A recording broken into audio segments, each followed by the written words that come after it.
एक गांव में रोमी नाम की एक लड़की रहती थी। उसके पिताजी बहुत लालची थे और उन्हीं के स्वभाव का असर उनकी बेटी रोमी पर भी पड़ा। देखते ही देखते रोमी बड़ी हो जाती है और उसके पिता होशियार चंद उसकी शादी एक राम नाम के लड़के से करवा देते हैं। जा बेटी, मैंने तेरी शादी गांव के सबसे अमीर घर में की है, तो हमेशा तुझे खुश रखेगा। उसके पास बहुत पैसा है। बेटी, मैं तो इतना जानती हूँ कि राम एक बहुत अच्छा और सुलझा लड़का है, बस पैसा तो आता जाता रहता है। फिर शादी के बाद रोमी और राम अपने घर आते हैं। अरे वाह, ये घर तो बहुत सुंदर है जी। रोमी, घर तो घर की लक्ष्मी से बनता है और मेरे घर की लक्ष्मी तुम हो। फिर कुछ दिनों बाद राम को खेतों में बहुत नुकसान हो जाता है और राम अमीर से गरीब हो जाता है।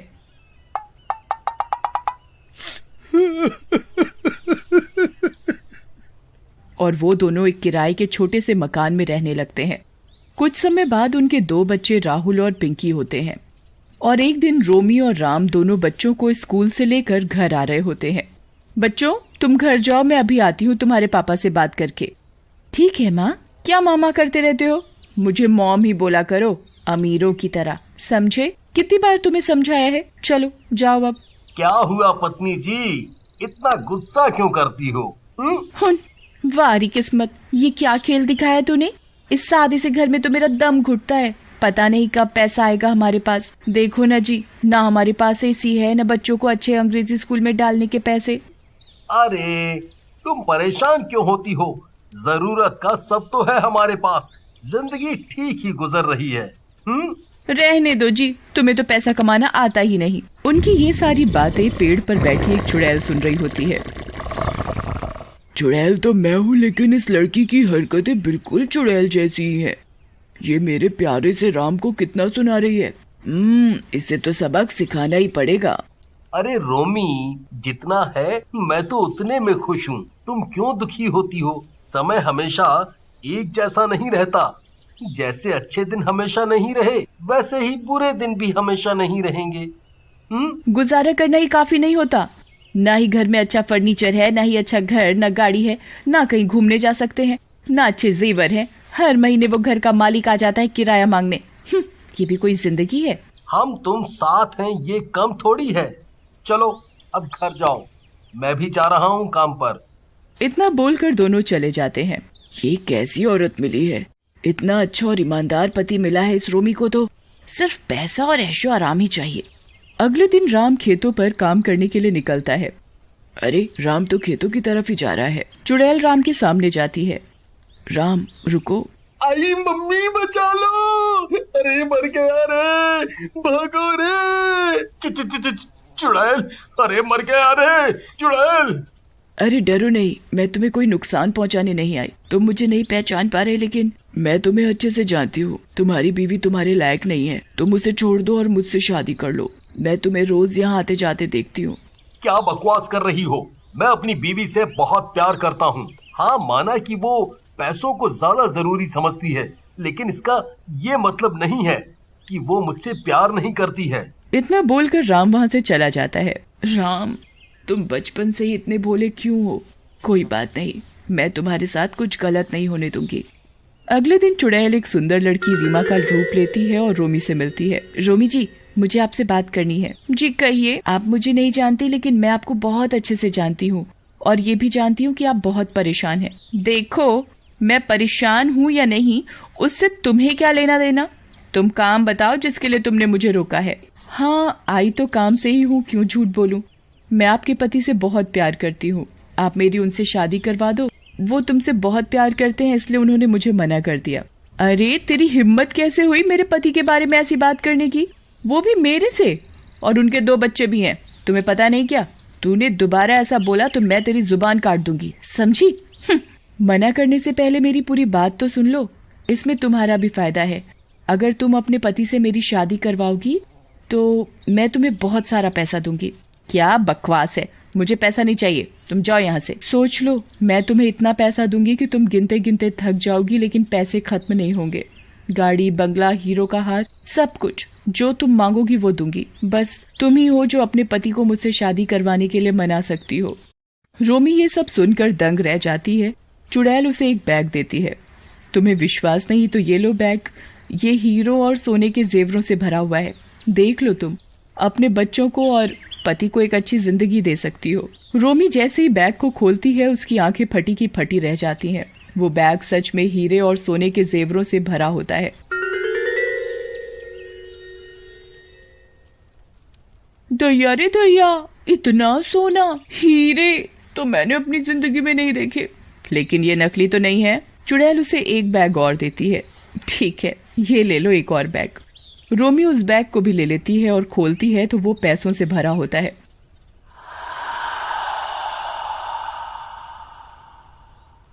अरे ये तो असली पैसे हैं। लेकिन तुम हो कौन? तुम आम खाओ, गुठलियों के दाम मत पूछो। तुम अपने पति से मेरी शादी करवा दो। तुम्हें पैसा चाहिए और मुझे तुम्हारा पति। रोमी को कुछ समझ नहीं आता। एक तरफ वो राम से बहुत प्यार करती है और दूसरी तरफ जिंदगी सुधारने के लिए पैसों को भी जरूरी समझती है। क्या हुआ? क्या सोचा तुमने? मैं घर जा रही हूँ, ये बैग तुम ले लो। नहीं, ये तुम रखो और मुझे कल सोच कर बताना। मैं तुम्हें कल खेतों में मिलूंगी। रोमी घर चली जाती है और सारी रात सो नहीं पाती। अगली सुबह वो राम से बात करती है। राम, तुम मेरी एक बात मानोगे? एक क्यों, तुम जो कहोगी वो मानूंगा। तुम दूसरी शादी कर लो। क्या? आज सुबह सुबह मैं ही मिला हूँ मजाक के लिए? देख लो, तुम्हारी सौतन आएगी तो मेरा प्यार बढ़ जाएगा। हाँ वो तो है, पर कोई बात नहीं। हम सबके सुख के लिए मैं तुम्हारी दूसरी शादी करने को तैयार हूँ। आज ही शादी कर लो। दूसरी ओर खेतों में चुड़ैल रोमी का इंतजार कर रही होती है।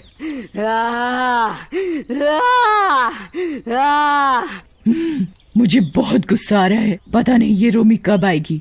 मैं ही इसके घर चली जाती हूँ। इस बार मैं राम को नहीं छोड़ने वाली। बचपन का प्यार है मेरा राम। पहले भी राम ने मुझसे शादी नहीं की और मैंने आत्महत्या कर ली, लेकिन क्या फायदा हुआ। आज भी मैं राम के लिए तड़प रही हूँ। अब राम मिलेगा मुझे तभी सुकून मिलेगा। चुड़ैल रीमा का रूप लेकर राम के घर जाती है। राम और रोमी शादी की ही बात कर रहे होते हैं। अरे रीमा, तुम यहाँ? चलो अच्छा है तुम ही आ गई। देखो जी, ये है रीमा। बहुत अच्छी लड़की है और बहुत पैसे भी दे रही है। हमारा जीवन सुधर जाएगा। आप इससे शादी कर लो। अब समझा, तुम्हारा दिमाग खराब तो नहीं है। मैं कभी दूसरी शादी नहीं करूंगा। मेरे लिए परिवार जरूरी है, पैसा नहीं। मुझे अब तक लग रहा था कि तुम मजाक कर रही हो। नहीं, मैं मजाक नहीं कर रही जी। इतने में होशियार चंद और रोमी की माँ भी आ जाते हैं। अरे वाह, इतना पैसा लाई है तो दामाद जी शादी कर लो। दोनों बहनों की तरह रहेंगी साथ में। ये क्या कह रहे हैं जी आप? पैसा सब नहीं होता। सबके मना करने पर भी रोमी जिद पर अड़ी रहती है और जहर पीने लगती है। देखो जी, अगर आपने इससे अभी शादी नहीं की तो मैं ये जहर पी जाऊंगी। अरे रोमी नहीं, ये क्या कह रही हो? तुम बहुत पछताओगी मेरी दूसरी शादी करवा के। अरे लड़की, तूने मेरी बीवी को ये क्या लालच दे दिया है? तुझे कल मना किया था ना शादी के लिए, फिर क्यों आ गई यहाँ? रीमा से कुछ मत कहो, ये मेरा फैसला है। आप हाँ कहते हो या मैं जहर पी जाऊं? रोमी की जिद के आगे राम की एक नहीं चलती और रोमी राम और चुड़ैल की शादी करवा देती है। शादी के बाद चुड़ैल उन्हें एक बहुत बड़ा और आलीशान घर देती है और गाड़ी भी। देखा राम जी, हमारे तो दिन ही बदल गए। ये इतना बड़ा स्विमिंग पूल देखो जी। और ये मेरी बनारसी चमचमाती साड़ी देखो। और ये जेवर। रोमी सब पाकर बहुत खुश होती है, लेकिन इस बात से अनजान होती है कि उसने अपने पति की शादी एक चुड़ैल से करवा दी है। रीमा शादी के बाद अपने कमरे में जाती है और अपने चुड़ैल रूप में आ जाती है। कमरा फूलों से सजा होता है।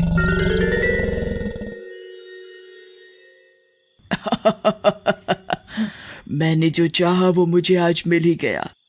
राम जल्दी आओ, मैं अपनी सुहाग रात के लिए तुम्हारा इंतजार कर रही हूँ। आगे की कहानी देखने के लिए कमेंट जरूर करें।